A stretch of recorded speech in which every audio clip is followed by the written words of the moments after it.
नमस्कार, बहुजन सेंचुरी में आप सभी दर्शकों का स्वागत है। मैं आपके साथ विकास सिंह बौद्ध। इस वक्त मैं गाज़ीपुर बॉर्डर के बीच में खड़ा हूँ। यहाँ पर मैं मौजूद हूँ। आज दिल्ली के उत्तर प्रदेश भवन में प्रदर्शन हुआ है। उन्नाव केस के बारे में आपने सुना होगा कि जो बीजेपी सरकार कहती थी कि आत्मनिर्भर भारत, बेटी बचाओ बेटी पढ़ाओ जो है, वो सारी चीज़ें अब हमारे सामने सच निकल करके सामने आ गया है। उन्नाव का केस ऊपरी तौर पे मैं आपको बता देता हूँ कि क्या वहाँ पर हुआ है। वहाँ पर एक जंगल में 3 लड़कियां मिली हैं जो कि लटकी हुई थी और 2 लड़कियों को अस्पताल ले जाया गया। अस्पताल पहुंचते ही पुलिस और डॉक्टर ने कहा कि 2 लड़कियों की मौत हो गई है, एक लड़की जो है वो जिंदा है। दोनों लड़कियों के जीभ से झाग निकल रहा था। कहा यह जा रहा है कि ये जहर की वजह से मौत हुई है, लेकिन लोग जो है बहुजन लोग जो है आशंका जता रहे हैं कि इसकी जाँच होनी चाहिए कि पूरा मामला क्या है। ये पूरा मामला सभी के सामने बाहर आना चाहिए। उत्तर प्रदेश भवन पर आज इसको लेकर के प्रदर्शन हुआ। क्या कुछ वहाँ पर हुआ है वो भी मैं आपको बता देना चाहता हूं कि ट्विटर पर जो दिलीप मंडल सर हैं, सीनियर जर्नलिस्ट हैं, वो ट्विटर पर लगातार परसों से ही, मतलब जब से ये घटना घटी है तब से आवाज़ उठा रहे हैं और वो उम्मीद कर रहे हैं कि सभी लोग, उन्होंने उस समय भी बोला था कि सभी लोग वहां पर पहुंचे उन्नाव में, जो भी लोग मदद कर सकते हैं वो मदद करें। जितना जो लोग वहाँ के आसपास के लोग हैं वो वहाँ पर पहुँचे। अभी कल एक वीडियो वायरल हुआ, आपने देखा होगा कि किस तरह से उन्नाव के जो बेटी के पिता हैं उनको पुलिस ने घर से जो है उठा करके ले गई, ऐसे हाथ पैर उठा करके ले जा रही है। तो आप समझ रहे हैं किस तरह से ये देश की जो सरकार है, उत्तर प्रदेश सरकार, वो किस तरह से कार्य अपने कर रही है। ट्विटर पे क्या कुछ ट्रेंडिंग चल रहा है वो भी मैं आपको बता देना चाहता हूँ। जिस तरीके से दिलीप मंडल सर लगातार इस बात को उठा रहे हैं, वो अपील कर रहे हैं। अभी उन्होंने बताया कि उन्नाव की बेटी के लिए डॉक्टर उदित राज ने परिसंघ साथियों के साथ यूपी भवन पर किया बड़ा प्रदर्शन के दौरान यूपी भवन में भारी पुलिस बल मौजूद था। एक पूर्व सांसद को उन्नाव के पीड़ित परिवार से मिलने नहीं दिया जा रहा है। यूपी सरकार क्या छिपा रही है, ये दिलीप मंडल सर ट्विटर पर लिख रहे हैं। दिलीप मंडल सर फिर लिख रहे हैं, उन्नाव की बेटी के इलाज के लिए यूपी सरकार ने ये कैसा अस्पताल चुना है। चंद्रशेखर आजाद के ट्वीट को रीट्वीट करते हुए उन्होंने ये सवाल किया है। चंद्रशेखर आजाद ने लिखा है कि सरकार ने उन्नाव की बेटी के इलाज के लिए कानपुर का एक बदनाम प्राइवेट अस्पताल क्यों चुना। इसकी सुप्रीम कोर्ट द्वारा जांच होनी चाहिए। दिल्ली एयर एम्बुलेंस से 1 घंटे की दूरी पर है। हाथरस के कड़वे अनुभव से सरकार के इरादों पर हमें शक है। सरकार हमारी बहन को तत्काल एम्स दिल्ली रेफर करे। ये चंद्रशेखर आज़ाद जो भीम आर्मी के चीफ हैं, आज़ाद समाज पार्टी जिन्होंने बनाई है, उनके अध्यक्ष हैं, ये डिमांड कर रहे हैं। कुछ अम्बेडकरवादी हैं, वो कहते हैं, ट्विटर पर लिखते हैं कि मुझे और बाकी साथियों को अभी यूपी भवन से पुलिस ने गिरफ्तार कर लिया है, लेकिन ऐसे तानाशाही से यूपी सरकार हमारी आवाज़ नहीं दबा सकते। जय भीम, #सेव उन्नाव की बेटी। बहुत सारे ट्विटर पर जो है परसों से ही मैं देख रहा हूँ, मैं नज़र बनाए रखे हूँ, लेकिन मेरे को टाइम नहीं मिल पा रहा था और बाकी सारी चीज़ों की वजह से भी मैं नहीं बना पा रहा। लेकिन जिस तरह से जब भी आप जहाँ पर भी हैं, आप चाहे घर में हैं, चाहे बाहर हैं, कहीं पर भी हैं, आप वहाँ पर भी अपनी आवाज़ उठा सकते हैं ट्विटर के ज़रिए, सोशल मीडिया के ज़रिए। आपको डरना नहीं चाहिए। उन्नाव में दिलीप मंडल आगे लिखते हैं कि उन्नाव में न्याय की मांग करने वाले इन युवाओं को दिल्ली पुलिस पकड़ कर ले गई है। जिस तरह से अभी यूपी भवन में प्रदर्शन हो रहा था 2 घंटे पहले, वहीं से इन सभी लोगों को गिरफ्तार किया गया है। और फिर ऐसा हुआ कि बॉर्डर के बाद बैरिकेड दिल्ली शहर के अंदर लगने लगे। आज की तस्वीर उन्नाव के घटना के खिलाफ दिल्ली के उत्तर प्रदेश भवन पर प्रदर्शन हुआ है। कल मीना कोतवाल जो कि बीबीसी से निकाली हुई पत्रकार हैं, क्योंकि वो दलित थी, सभी लोग आप लोग जानते होंगे, उनके बारे में बड़ा नाम है उनका। कल वो इंडिया गेट पे गई, उन्होंने भी आवाज़ उठाई, लगातार वो भी आवाज़ उठा रही हैं। प्रशांत कनौजिया सीनियर जर्नलिस्ट हैं, इंडियन एक्सप्रेस में काम कर चुके हैं, द वायर में काम कर चुके हैं। उत्तर प्रदेश सरकार ने 2 बार उनको दिल्ली से उठाया है। क्यों? क्योंकि वो सवाल करते हैं। उसी तरीके से वो लगातार सवाल किए उन्नाव की बेटी को लेकर के भी। परसों से वो ट्विटर पर एक्टिव है। मैं उनके भी एक आध ट्वीट जो है वो आप लोगों को बता देता हूं, ताकि आप लोगों को सच्चाई का पता चले कि आखिर वहां पर क्या हो रहा है, प्रशासन क्या छुपा रहा है। ये सारी चीज़ें जो हैं बाहर आनी चाहिए। और मैं आपको बता देता हूं कि वहां पर भी क्या चल रहा है।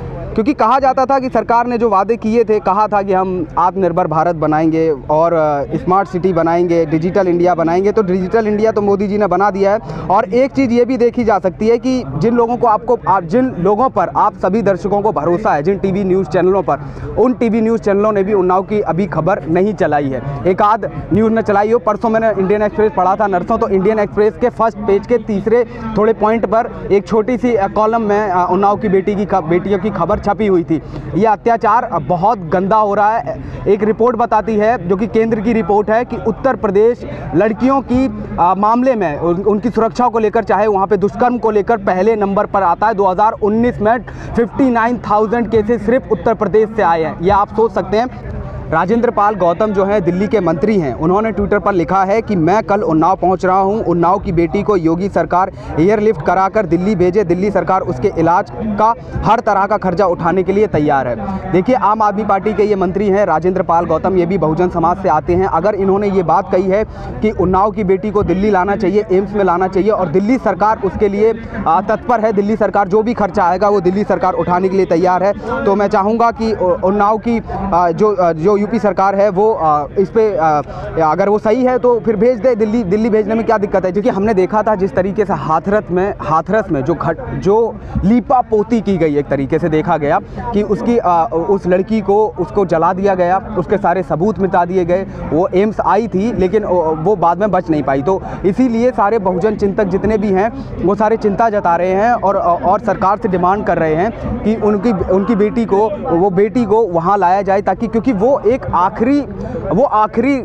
आखिरी है। अगर बयान दिया तभी इस केस की आगे जांच हो पाएगी और सच्चाई जो है बाहर आ पाएगी कि आखिर में सच क्या है। क्या वो वाकई वो जहर खा के मरी है या उन तीनों बेटियों के साथ कुछ और घटना घटित हुई है। कहा यह जा रहा है, पुलिस ने ये कहा है कि वो लड़कियां चारा काटने गई थी, जैसा कि हाथरस में हुआ था कि बेटी चारा काटने गई थी। यही सारी चीज़ें परपंच चला आ रहा है, जैसे कि आप मूवियों में देखते ही होंगे, वैसा ही हो रहा है ये इस सरकार में भी। आप देख सकते हैं, ये साफ तौर पर मैं नहीं कह रहा हूँ, ये जो ट्विटर पर चल रहा है वही सभी लोगों की बातें मैं आपको बता रहा हूँ। और आगे भी मैं प्रशासन जिस तरीके से प्रशांत कनौजिया कह रहे हैं, मैं ये भी बता देता हूँ। वो कह रहे हैं ये देश के प्रमुख चैनल होने का दावा करते हैं, पर मजाल है दलित बेटियों के साथ उत्तर प्रदेश में हुए अपराध पर खबर चलाएं। आक्रोश के लिए पीड़ित का ब्राह्मण ठाकुर होना अनिवार्य है। क्या अमित शाह की गुलामी में एक तरफ से लगे हैं? अमित शाह गृह मंत्री हैं, देश के सभी जानते हैं। अमित शाह वही हैं, आज तक में वीडियो पड़ी है उनकी, आप देख सकते हैं। ये वही इंसान हैं जिन्होंने कहा था कि मैं सीएम योगी को उत्तर प्रदेश का मुख्यमंत्री बनाने के लिए सबसे लड़ा था।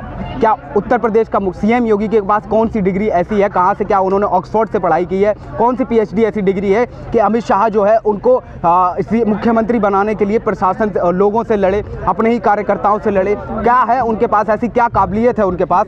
लोग, जनता जानना चाहती है। आप देश को बताइए प्लीज़, जब भी आप अगर ये वीडियो देखें, जनता जानना चाहती है। प्रशांत कनौजिया ये पूछ रहे हैं ट्विटर पर, मैं उन्हीं के हवाले से आपसे बात कर रहा हूँ। उत्तर प्रदेश के सीएम योगी आदित्यनाथ, आपको पता है कि उनके पास जो केसेस, उनके ऊपर जो केसेस थे, उन्होंने खुद अपने केसेस हटा दिए। चिन्मयानंद हो, चाहे बीजेपी के ही गृह मंत्री रहे हैं, ठीक है, और कुलदीप सेंगर हो, हमसे कोई सच्चाई छुपी नहीं है। जनता सभी को, सब लोग ये जानते हैं कि देश में क्या चल रहा है, ठीक है। राष्ट्रीय जनता दल जो है वो कह रहा है कि देश के बहुजन सदियों से वो अत्याचार सह रहे हैं, जो कभी भी गुलामी और रंगभेद नीति सहने वाले अश्वेतों और लगातार नरसंहार सहने वाले अबोर जीवन या माओरी तक नहीं थे। कोई और देश होता तो गृह युद्ध छिड़ गया होता। उत्तर प्रदेश की जातिवादी सरकार ने सभी हदें पार कर दी हैं। ये राष्ट्रीय जनता दल लालू प्रसाद यादव की पार्टी है, तेजस्वी यादव उनके बेटे इस वक्त पार्टी को संभाले हुए हैं। उन्होंने कहा है कि उत्तर प्रदेश की जातिवादी सरकार ने सभी हदें पार कर दी हैं, सभी हदें पार कर दी हैं। ये मैं नहीं कह रहा हूँ, आपको पता ही है। देखिए, विपक्ष के हैं और ये सीधा सवाल वही कर रहे हैं। तो जिस तरीके से पूरी दुनिया को पता चलना चाहिए, ये प्रशांत कनौजिया लिख रहे हैं, पूरी दुनिया को पता चलना चाहिए कि उत्तर प्रदेश दलित पिछड़ों के लिए कब्रगाह बन चुका है। ये विश्व गुरु बनाने का दावा करते हैं, पर यहाँ दलित पिछड़ों की बेटियों के साथ रोज अन्याय होता है और समाज चुप रहता है। तो मैं उम्मीद करता हूं कि ये वीडियो आप ज़्यादा से ज़्यादा शेयर करें। जिस तरीके से आप देख सकते हैं कि उन्नाव की बेटी, जैसे हाथरस वाले कांड का मैं आपको एक और वो बात बता दूं, न्यूज़ लॉन्ड्री की आप वीडियो जाकर के देख सकते हैं, ट्विटर पर भी आप देख सकते हैं कि हाथरस की बेटी को भी अभी तक न्याय नहीं मिला है। तो हम उन्नाव की बेटी के लिए उम्मीद कर सकते हैं, लेकिन जब तक आप लोग एक नहीं होगे, एक होकर के आवाज़ नहीं उठाओगे, जब तक मुझे नहीं लगता कि कोई भी कार्य आप कर पाएंगे। क्योंकि आरएसएस जो है वो एक है, जो हिंदू है वो एक है। आरएसएस जो है, खास तौर पे हिंदू की बात नहीं करूँगा, आरएसएस जो है वो एक है, तभी वो अपनी पार्टी बना पाए हैं। तो बहुजन समाज को भी एक होना पड़ेगा। जितने भी लोग हैं, जितने भी सोशल मीडिया के प्लेटफॉर्म्स हैं, मैं सभी से गुजारिश करूँगा कि इस खबर को सभी लोग चलाएं। उन्नाव की जो सच्चाई है वो बाहर आनी चाहिए, क्योंकि जो सरकार ये कह के सत्ता में आई है कि बहुत हुआ, महिलाओं और बच्चियों पर अत्याचार, अब की बार मोदी सरकार। उस सरकार के अंदर उत्तर प्रदेश जो है रेप के मामले में चाहे हो या महिलाओं के उत्पीड़न के मामले में चाहे हो, वो नंबर 1 पर है, वो उस सरकार के अंदर। तो सवाल उठना लाजमी है, और ख़ास तौर पर जो ये टीवी चैनल्स हैं, टीवी मीडिया के जो चैनल्स हैं, वो इन खबरों को बिल्कुल भी नहीं दिखा रहे हैं। तो मैं सभी से उम्मीद करता हूं, क्योंकि आज उत्तर प्रदेश भवन पर भी प्रदर्शन हुआ, चंद्रशेखर आज़ाद भी कह रहे हैं कि वो भी उन्नाव के जाने के लिए जाएंगे, बहुत जल्दी जा रहे हैं। उदित राज भी कह रहे हैं कि वो जा रहे हैं। राजेंद्र पाल गौतम ने भी ये कहा है, दिल्ली के मंत्री हैं आम आदमी पार्टी के, कि हम उनकी बेटी का खर्चा उठाने के लिए तैयार हैं, बस आप लोग उनको भेजिए। तो मैं चाहता हूं सभी लोगों से कि इनकलाब है ये। मैंने बहुजन सेंचुरी इस चैनल का नाम इसी वजह से रखा था, क्योंकि ये दौर इनकलाब है, और इनकलाब में किसी को भी इनकलाब की आवाज़ को आप दबा नहीं सकते। बस आप लोग एक हो जाइए और एक हो जाइए, और ये खबर जो है उन्नाव की बेटी की, इसको नज़र बनाए रखिए। कोशिश हो सके कि आप लोग अगर वहाँ के आसपास के दायरे में, उत्तर प्रदेश के आसपास के दायरे में, तो वहाँ जाइए, उन लोगों से मिलिए, उन लोगों को देखिए कि पुलिस और वो सारा प्रशासन उनको किस तरह से उनके ऊपर कहर डाल रहा है, तो उनकी थोड़ी मदद कीजिए। जब आप हिम्मत जुटाएंगे तभी कुछ हो सकता है, क्योंकि ये दौर है एक होने का। अगर हम अभी भी एक नहीं होए तो बहुत दिक्कत हो जाएगी, आगे के लिए भी बहुत ज़्यादा दिक्कत हो जाएगी। सभी से उम्मीद करता हूँ कि वो ज़्यादा से ज़्यादा इस वीडियो को शेयर करें, फैमिलीज़ में, ग्रुप्स में, और लोगों तक पहुँचाएँ, ताकि सच्चाई जो है वो लोगों तक पहुँच सके। हम उम्मीद करते हैं कि जल्द से जल्द प्रशासन इस पर, क्योंकि अभी तक उत्तर प्रदेश के मुख्यमंत्री इस पर कुछ नहीं बोले हैं, ठीक है, ये बहुत बड़ी बात है कि आप कुछ नहीं बोल रहे हैं उन्नाव की घटना पर। हाथरस की बेटी को तो अभी तक इंसाफ मिल नहीं पाया है, क्योंकि दलित की बेटी है ना, मेन बात तो ये भी है, दलित की बेटी है। दलित की बेटी को कौन बोलेगा, सीधी सी बात है। दलित की बेटी की कोई इज्जत नहीं होती है। ये डाटा बताता है, हर 10 मिनट पे एक दलित की बेटी को जान से मार दिया जाता है भारत में। ये डाटा बताता है, सरकारी डाटा बताता है, रेप होता है। दलित की बेटी है ना। लेकिन अब दलित और सभी समाज की बेटियों से और सभी लोगों से उम्मीद है कि बहुत हो गई। अब हद जो है ना पार हो चुकी है, ठीक है। अब लोगों को सब पता है, और मैं चाहता हूं कि लोग अब एक हो जाएं। बहुत बहुत धन्यवाद मुझे सुनने के लिए। अगर आपने अभी तक हमारे चैनल को सब्सक्राइब नहीं किया है तो प्लीज़ सब्सक्राइब कर लीजिए बहुजन सेंचुरी को, हमारी लोकतंत्र को मजबूत करने के लिए।